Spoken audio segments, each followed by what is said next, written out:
Welcome to a terrifying journey through the unexplored realm of fear. In this countdown, we unveil the top 10 real scary stories that have sent chills down spines. Brace yourself for tales of the strange, mysteries that go unsolved, and encounters that defy logic. Let's get started. But before we start, be sure to smash that subscribe button, and don't forget to click the bell icon to get a notification when we update videos like this one. Number 10. Dead Woman's Crossing. Atlas Obscura claims that this is a typical murder mystery turned ghost story. In Weatherford, Oklahoma in the early 1990s, Katie DeWitt James left her house with her infant after requesting a divorce from her husband. She intended to live with her cousin, but she never contacted her family. It was discovered after an investigation that she had moved in with local prostitute Franny Norton. She left the house with Franny and her child in a carriage where she was last seen. Without Katie, Franny returned with the toddler who was covered in blood. Her head had been severed with her body, was later discovered next to a nearby brook.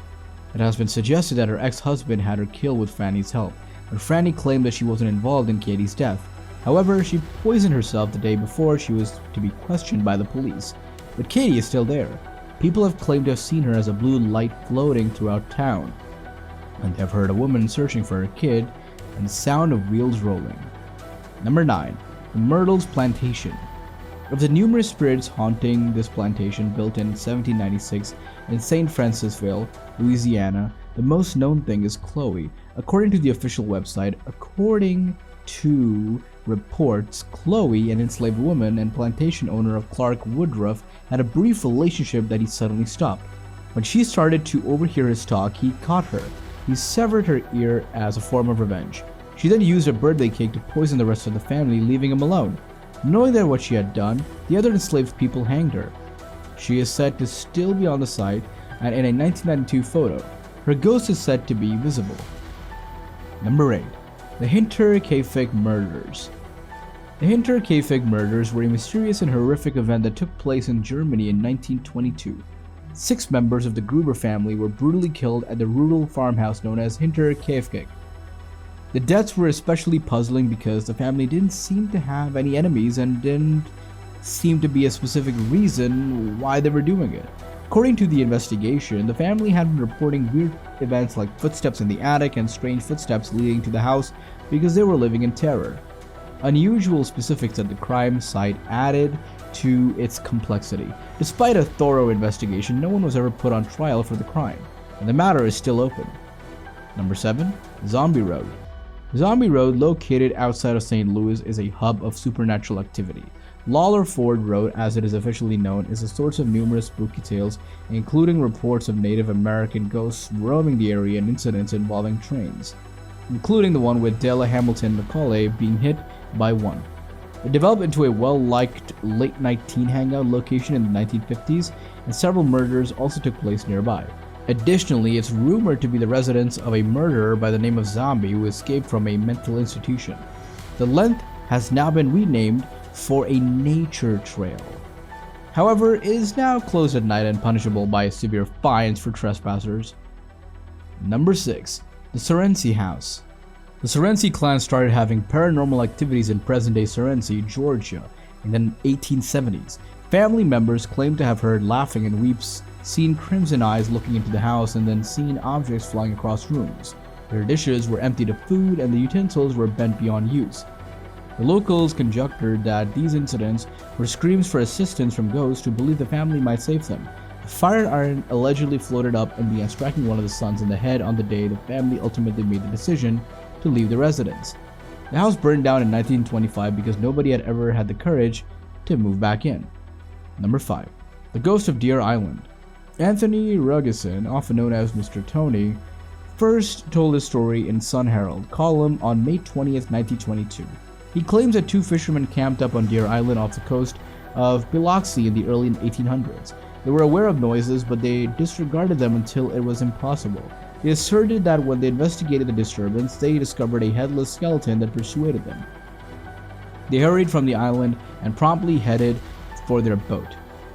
According to legend, the skeletal frame belonged to a pirate whose commander hacked off his head before leaving his corpse behind as a grotesque guardian to watch over hidden wealth.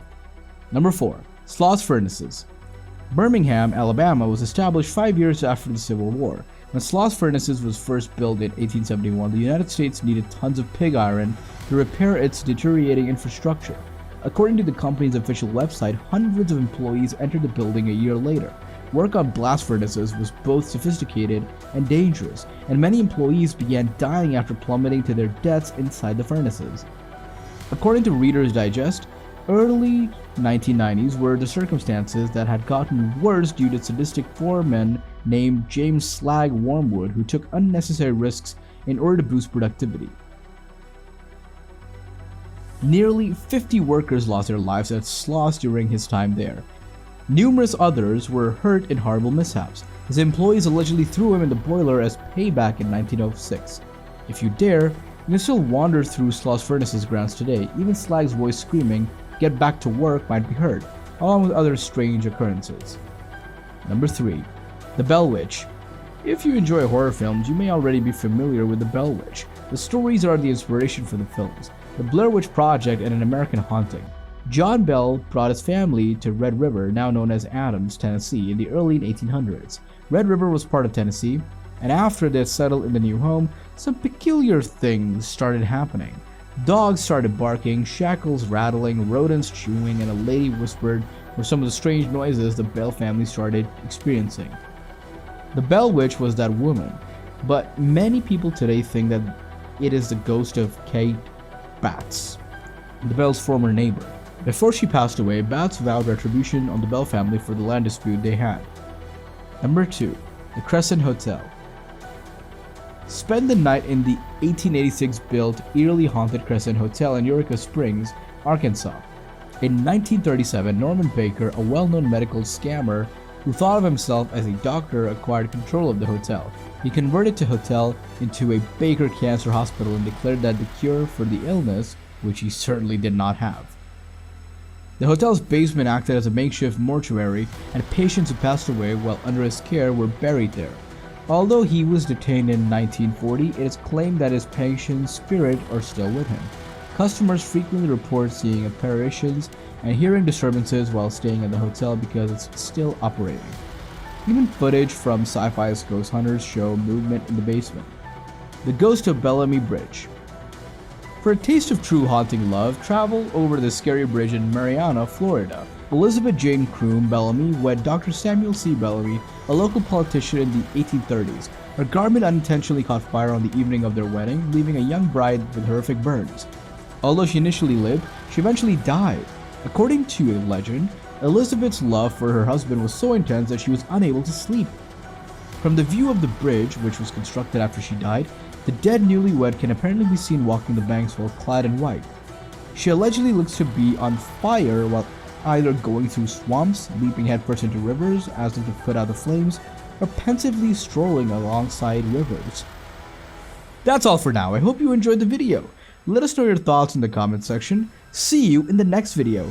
Please subscribe to our channel and click the bell button to receive new updates. Stay tuned!